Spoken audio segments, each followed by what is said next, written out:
প্রিয় ভাই এবং বোনেরা, আজ আমরা আপনাদের রাসূলুল্লাহ সাল্লাল্লাহু আলাইহি ওয়াসাল্লামের সাহাবী জারির ইবনে আব্দুল্লাহ রাদিয়াল্লাহু তাআলা আনহু সম্পর্কে বলব, যিনি অত্যন্ত নম্র, ভদ্র এবং অত্যন্ত বেশি সুন্দর ছিলেন, যার ব্যাপারে ওমর ইবনুল খাত্তাব রাদিয়াল্লাহু তাআলা আনহু বলেছিলেন তিনি হলেন এই উম্মতের ইউসুফ আলাইহি ওয়াসাল্লাম।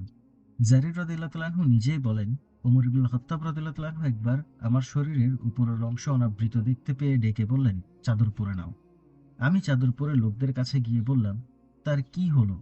তারা বলল, তিনি আপনাকে অনাবৃত দেখতে পেয়ে বললেন, আমার মনে হয় কোনো মানুষই তার মতো সুন্দর আকৃতির হতে পারে না, একমাত্র ইউসুফ আলাইহি ওয়াসাল্লাম ব্যতীত। সাহাবীরা বলেন, বিদায় হজের পূর্বে এক জুমার দিনে আমরা সকলে রাসূলুল্লাহ সাল্লাল্লাহু আলাইহি ওয়াসাল্লামের মসজিদে ছিলাম। আমাদের প্রত্যেকেই বসার জন্য মসজিদে এক একটি স্থান গ্রহণ করল। সবার ইচ্ছে ছিল রাসূলুল্লাহ সাল্লাল্লাহু আলাইহি ওয়াসাল্লামের জুমার খুতবা শুনবে। এরপর রাসূল সাল্লাল্লাহু আলাইহি ওয়াসাল্লাম জুমার খুতবা দেওয়ার জন্য মিম্বারে উঠলেন। আর যারা মসজিদে ছিলেন তাদের সবার অনুগত শ্রবণ, সংরক্ষিত অন্তর এবং একনিষ্ঠভাবে তাদের দৃষ্টি রাসূলুল্লাহ সাল্লাল্লাহু আলাইহি ওয়াসাল্লামের দিকে ছিল, যা অন্য কোনো দিকে ফিরবেও না এবং অন্য কোনো কিছু দেখবেও না। এরপর খুতবায় রাসূল সাল্লাল্লাহু আলাইহি ওয়াসাল্লাম জান্নাত এবং জাহান্নামের বর্ণনা দিতে শুরু করলেন। তিনি তার উম্মতদেরকে বিভিন্ন বিষয় স্মরণ করিয়ে দিচ্ছিলেন এবং বিভিন্ন বিষয়ে উপদেশ দিচ্ছিলেন। আর মুসলমানদের যে সকল বিষয়গুলো সংশোধন হওয়া প্রয়োজন, তিনি সেসব বিষয়ে তাদেরকে জানাচ্ছিলেন। ঠিক তখনই ইয়ামেনের বাসিলা নামক গোত্র রাসূল সাল্লাল্লাহু আলাইহি ওয়াসাল্লামের কাছে আসলো এবং রাসূলুল্লাহ সাল্লাল্লাহু আলাইহি ওয়াসাল্লামের কাছে তারা আনুগত্যের বায়াত স্বীকার করতে প্রস্তুত হচ্ছিল। তারা মসজিদে এসে মুসলমানদের মাঝে বসে গেল। তাদের অগ্রভাগে ছিলেন জারির বিন আব্দুল্লাহ রাদিয়াল্লাহু তাআলা আনহু, যিনি সেই গোত্রের নেতা ও সম্মানিত ব্যক্তি ছিলেন।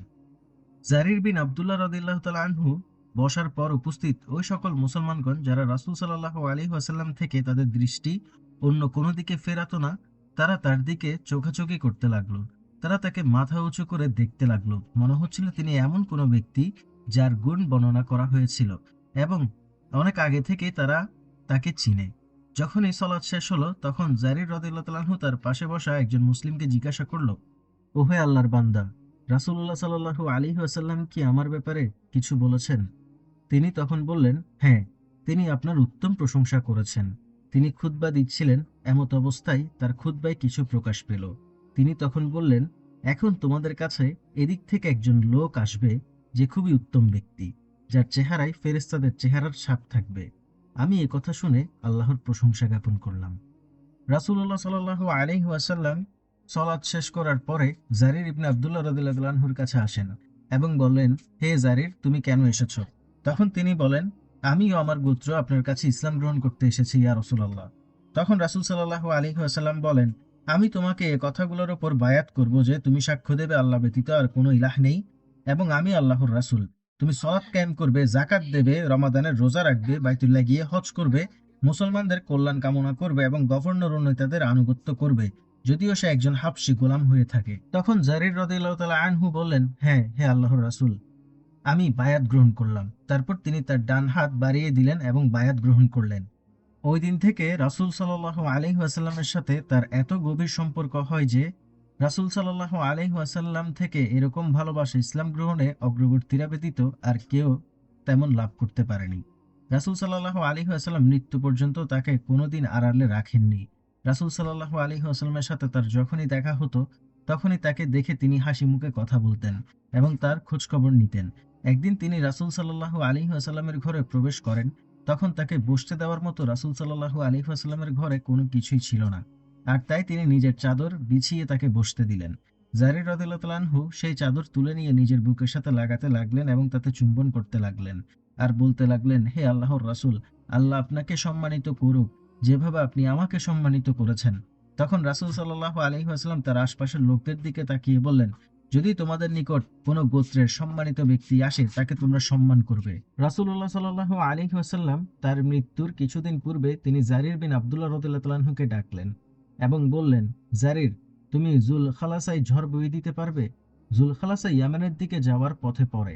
এখানে অনেকগুলো মূর্তিকে একত্রিত করে তারা এগুলোর পূজা করত। শুধু তাই না, এরা এই উপাসনালয়কে কাবার সাথে তুলনা করত। তারা বলতো এটা ইয়ামানবাসীদের কাবা। তারা সেখানে হজ করত আর সেই সকল মূর্তির জন্য পশু জবাই করত। সেখানে বনু উমামার আবাসস্থল ছিল। মদিনা থেকে তা 7 দিন ভ্রমণের দূরত্ব অবস্থিত। রাসূল সাল্লাল্লাহু আলাইহি ওয়াসাল্লাম এই গুরুত্বপূর্ণ কাজের জন্য জারির রাদিয়াল্লাহু তাআলা আনহুকে নির্বাচন করলেন। কেননা তিনি ইয়ামানের বাজালি গোত্রের সর্দার ও ইয়ামানের তার বিশেষ একটা সম্মান ছিল। জারির রাদিয়াল্লাহু তাআলা আনহু রাসূল সাল্লাল্লাহু আলাইহি ওয়াসাল্লামের আদেশ বাস্তবায়ন করার জন্য প্রস্তুত হলেন এবং ১৫০ বীর সেনাকে এ যুদ্ধের জন্য বাছাই করে নিলেন। তিনি রাসূল সাল্লাল্লাহু আলাইহি ওয়াসাল্লাম থেকে বিদায় নেওয়ার সময় রাসূল সাল্লাল্লাহু আলাইহি ওয়াসাল্লামকে বললেন, তিনি অধিক লম্বা হওয়ার কারণে ঘোড়ার পিঠে দৃঢ়ভাবে বসতে পারে না। তখন রাসূল সাল্লাল্লাহু আলাইহি ওয়াসাল্লাম তার বুকে হাত রেখে বললেন, হে আল্লাহ, তুমি তাকে অটল রাখো এবং হেদায়েতপ্রাপ্ত ও হেদায়েত প্রদর্শনকারী হিসেবে বানাও। এরপর থেকে তিনি ঘোড়ার পিঠে সবার থেকে অধিক দৃঢ়ভাবে বসতে পারতেন। যারীদ রাদিয়াল্লাহু তাআলা আনহু তার সৈন্যবাহিনী নিয়ে জুলখালাসার দিকে ছুটতে লাগলেন। তিনি সেখানে গিয়ে উপাসনালয়ের খাদেমগুলোকে হত্যা করলেন এবং সেখানে সকল মূর্তিকে আগুন দিয়ে পুড়িয়ে ফেললেন। রাসূল সাল্লাল্লাহু আলাইহি ওয়াসাল্লাম যাদের নিয়ে চিন্তিত ছিলেন তাদেরকে তিনি পরাজয় করে তাদের পরাজয়ের সুসংবাদ রাসূল সাল্লাল্লাহু আলাইহি ওয়াসাল্লামের নিকট প্রেরণ করলেন। যারীদ রাদিয়াল্লাহু তাআলা আনহু জুলখুলাসা বিজয় করার পর মদিনার দিকে ফিরে আসেননি। তিনি ইসলামের দাওয়াত প্রচার করতে ইয়ামানের দিকে রওনা দিলেন এবং ইয়ামানের সবচেয়ে বড় রাজ্য জুলকুলাতে গেলেন। সেখানে গিয়ে তাদের নিকট ইসলাম গ্রহণের জন্য আবেদন করলেন। তিনি তাদের সামনে কোরআনের কিছু আয়াত তেলাওয়াত করে তাদেরকে জান্নাতের সুসংবাদ ও জাহান্নামের ভয় দেখালেন। এই কথাগুলো দ্বারা আল্লাহ তাআলা সেই রাজ্যের রাজার অন্তর ইসলামের জন্য কবুল করে দিলেন। তিনি সাক্ষ্য দিলেন আল্লাহ ব্যতীত আর কোনো ইলাহ নেই এবং মুহাম্মদ সাল্লাল্লাহু আলাইহি ওয়াসাল্লাম তার বান্দা এবং তার রাসূল। আল্লাহ সুবহানাহু ওয়া তাআলা সেই রাজাকে ঈমানের নূর দান করার কারণে তিনি একদিনেই ৪,০০০ দাস-দাসীকে আজাদ করে দিলেন। এরপর জারির বিন আব্দুল্লাহ রাদিয়াল্লাহু তাআলা আনহু তার গোত্রের লোকদের নিয়ে মদিনার দিকে আগমন করলেন। কিন্তু তিনি মদিনায় এসে দেখলেন রাসূল সাল্লাল্লাহু আলাইহি ওয়াসাল্লাম আর নেই। তিনি তার মহান রবের নিকট চলে গেলেন। তারপর তিনি তার গোত্রের লোকদের নিয়ে হিমসে চলে গেলেন এবং সেখানে নিজেদের বাসস্থান গড়ে তুললেন। পর আবু বকর রাদিয়াল্লাহু তাআলা আনহুর খেলাফতের কালে তিনি ইয়ামানের মুরতাদদেরকে দমন করার দায়িত্ব প্রদান করলেন জারির বিন আব্দুল্লাহ রাদিয়াল্লাহু তাআলা আনহুর কাছে। তখন জারির বিন আব্দুল্লাহ রাদিয়াল্লাহু তাআলা আনহু ভালোভাবে দায়িত্ব পালন করলেন এবং শেষ পর্যন্ত তিনি অনেক লোককে ইসলামের দিকে পুনরায় ফিরিয়ে আনতে সক্ষম হলেন। ওমর রাদিয়াল্লাহু তাআলা আনহু এর খেলাফতের সময় জারির রাদিয়াল্লাহু তাআলা আনহু ওমর ইবনুল খাত্তাব রাদিয়াল্লাহু তাআলা আনহুর পরামর্শদাতা ও সেনাপতি হিসেবে ছিলেন। তার বুদ্ধি ও বিবেক দেখে ওমর রাদিয়াল্লাহু তাআলা আনহু খুব অবাক হতেন। একদিন তার এক মজলিসে জারির রাদিয়াল্লাহু তাআলা আনহু ছিলেন। এমন সময় মজলিসের এক লোক বায়ু নির্গত করল। এতে সকল মানুষ চুপ হয়ে গেল এবং একে অপরের দিকে তাকাতে লাগলো। ওমর রাদিয়াল্লাহু তাআলা আনহু ভয় করতে লাগলেন বায়ু নির্গত ব্যক্তি লজ্জায় ওযু না করে নামাজে দাঁড়িয়ে যাবেন। আর তাই ওমর রাদিয়াল্লাহু তাআলা আনহু আদেশ দিয়ে বললেন, আমি বায়ু নির্গতকারীকে ওযু করার আদেশ দিচ্ছি।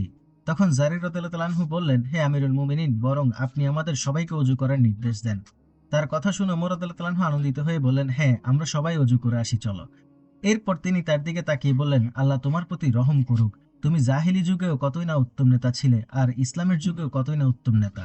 তার পরামর্শ অনুযায়ী ওমর রাদিয়াল্লাহু তাআলা আনহু এর নির্দেশে সকলে ওযু করায় যিনি বায়ু নির্গমনকারী ছিলেন সেই লোকটি লজ্জা থেকে বেঁচে গেল।